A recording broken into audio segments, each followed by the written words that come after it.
Hey everyone, and welcome back for another deep dive. Today we are going to be talking about Workday stock. Workday, ticker symbol WDAY. Exactly, WDAY.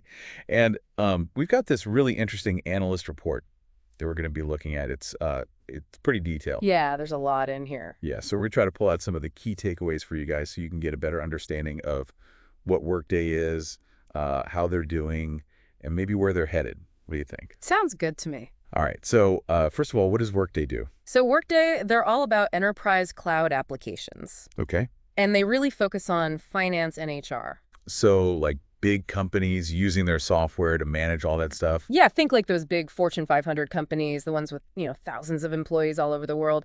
They need really powerful tools to manage all that, and that's where Workday comes in. So, like, when I hear cloud applications, I think of, like, Google Docs or Dropbox or something like that. Yep. But this is on a whole other level, right? Exactly. These are not your everyday apps. These are super sophisticated systems designed to handle incredibly complex data and processes. We're talking about things like payroll, benefits, talent management, financial planning, you name it. Okay, so big, complex stuff for big companies. Yeah. Got it. So that's what they do. But how are they doing? Well, that's where things get interesting. Their latest earnings report was a bit of a mixed bag. Yeah, I was looking at that. On one hand, they beat expectations for subscription revenue in Q3, like a 16% jump, which is pretty impressive. But then their guidance for future growth was a bit softer than analysts were hoping for. and that's what sent the stock price down a bit. Exactly. The market doesn't like uncertainty, and that weaker guidance created some doubt. So is this a reason to panic? Should people be selling their Workday stock? Not necessarily. It's important to understand why their guidance was weaker. Management pointed to a couple of key factors. Okay, like what? Well, first, there's this weird quirk with the leap year next fiscal year. A leap year. Seriously. Yeah, it's kind of a technical accounting thing, but basically, it's going to shift about $40 million in revenue from Q1 of FY26 to later quarters. So their revenue isn't actually lower, it's just being recognized at a different time because of an extra day in February. It might sound strange, but that's how accounting rules work sometimes. The other factor is the timing of some big deals they're expecting to close. Oh, you mean like those big contracts with major corporations? Exactly. These deals can be worth hundreds of millions of dollars, so they can have a big impact on the numbers. So their argument is basically, don't freak out, the money is still coming, it's just going to come a little later than we initially thought. That's the gist of it. And to be fair, Workday does have a pretty solid track record of exceeding expectations. Okay, that's somewhat reassuring. But there's something else I wanted to ask about. AI. Workday is going all in on artificial intelligence. Like, they're making some big moves, unveiling this new platform called Illuminate, buying a company called Evisort. It seems like they're betting big on the future. They absolutely are. And it makes sense. Given the direction technology is heading, AI has the potential to revolutionize how businesses operate, and Workday wants to be at the forefront of that revolution. So what is this Illuminate platform all about? Is it just like a fancy marketing term, or is there something really groundbreaking going on here? It's definitely more than just hype. Illuminate is Workday's next-generation AI platform. And what makes it so interesting is that it's not just about basic automation. It's about using AI to fundamentally change how businesses make decisions. Give me an example. How would this actually work in the real world? Well, imagine you're a manager trying to decide who to promote. Traditionally, you'd look at performance reviews, maybe talk to some people, and then make a judgment call. With Illuminate, your AI agent can analyze tons of data points, performance data, skills assessments, even employee sentiment, and then recommend the best candidates based on objective criteria. So it's like having a team of super smart virtual assistants helping you make better decisions. Exactly. And this is just one example. These AI agents can be applied to all sorts of business functions, from finance to HR to operations. Okay, that makes sense. But every investment has two sides. What are the risks here? Could this AI bet backfire on Workday? Of course, there are always risks. One is that the AI hype might be a little ahead of reality. Meaning? Well, AI is still a relatively new technology, and we're still figuring out how to apply it effectively in business settings. There's a lot of potential, but there's also a lot of hype. And sometimes the reality doesn't live up to the hype. So it's a bit of wait and see with the AI, fair enough. But there are other challenges on the horizon for Workday too, right? Absolutely. There are a few things that investors should be keeping an eye on. Like what? Well, one is the increasing scrutiny of data privacy, especially in Europe. Yeah, we've talked about that before. Those European regulations are no joke. Right, and Workday handles a lot of sensitive data employee information, financial records, and so on. So they need to be very careful about how they collect, store, and use that data, especially in Europe. So that's one risk. What else? Another risk is the potential for an economic slowdown. The dreaded R word. Yeah, if we see a recession, businesses tend to cut back on spending, and that could impact Workday's sales, especially since their software is often seen as a nice-to-have rather than a must-have. Ouch. So they're kind of vulnerable to those economic cycles. To some extent, yes. And then, of course, there's always the risk of competition. Right. They're not the only game in town. Exactly. They're going up against some pretty big players like Oracle and SAP, who have a lot of resources and a long history in the enterprise software market. So it sounds like Workday has a lot going for it. Strong market position, innovative technology, big ambitions, but also a fair share of challenges. Exactly. It's a classic high-risk, high-reward situation. All right, so that's a great overview of what Workday is all about. But before we go any further, I want to remind everyone to hit that subscribe button and the notification bell if you haven't already. We've got tons of great content coming your way. So stay tuned. All right, so let's dig a little deeper into some of these numbers. Yeah, let's talk dollars and cents. So remember how we talked about that 16% jump in subscription revenue in Q3? Well, that's not just any revenue, that's recurring revenue. Yeah, and that's the good kind, really. Exactly. It's the holy grail for investors because it means that Workday has a stable and predictable stream of income coming in, and that's what you want to see if you're looking for a long-term investment. Okay, so that 16% jump gets a thumbs up. But then there's that whole guidance thing, which kind of threw me off. Right, that weaker guidance for FY26 definitely spooked some people, but I think it's important to look at the reasons behind it. You know, management gave some pretty specific explanations, like we talked about. There's that whole leap year thing. Yeah, that still kind of blows my mind. Like $40 million just disappears because February gets an extra day. Well, it doesn't disappear, it just gets shifted to later quarters. But yeah, it's a weird quirk of accounting. Accounting can be so bizarre sometimes. But okay, so leap year, timing of big deals, is that it? Are those the only reasons for the weaker guidance? Well, those are the main ones that management highlighted, but of course there could be other factors at play, like maybe their sales cycle is slowing down or maybe competition is heating up. Yeah, those are valid concerns. So I guess we'll have to wait and see how things play out over the next few quarters. But for now, I'm trying not to hit the panic button just yet. But you know what I really want to talk about? AI. Workday seems to be betting the farm on AI. Yeah, they're going all in, no doubt about it. And you know, it makes sense. AI has the potential to be a real game changer for businesses. But how? I mean, I get that AI is a big deal, but how is it actually going to change the way companies work? All right, so imagine this. You're a finance manager, and you're trying to put together a budget.